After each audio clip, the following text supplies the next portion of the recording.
rush against time.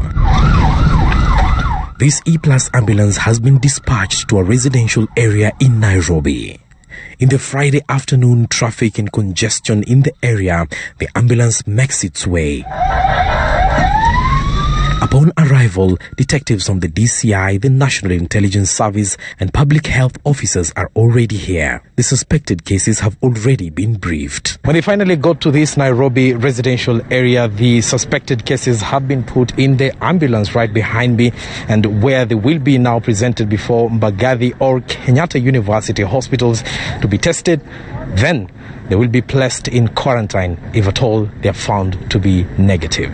The suspected cases are advised to pack personal effects, as it will be at least 14 days before they are back home. They are suspected to have extensively interacted with a positive case. But just how did the officers find themselves here? The contact tracing exercise begins with an interview with a positive case, who reveals to the authorities people they might have come into contact with.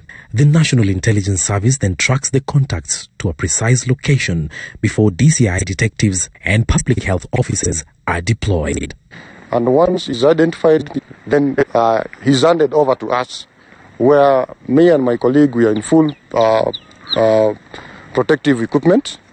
We take the patient, and also now we again communicate with the public health officer on site, who directs us on which quarantine facility we are going to take this patient.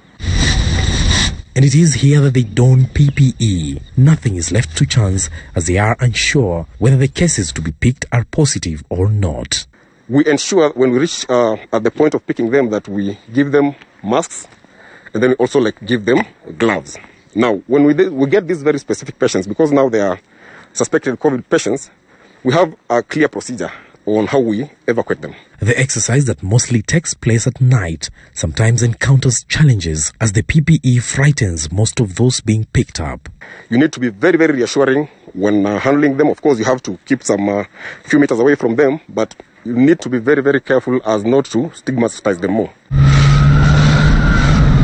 Those picked up today were driven to the Kenyatta University Referral Hospital, where they will be tested and subsequently quarantined or treated depending on the outcome. Almost 100 out of the 246 positive cases in the country were identified through contact tracing. Hassan Mugambi, Citizen TV.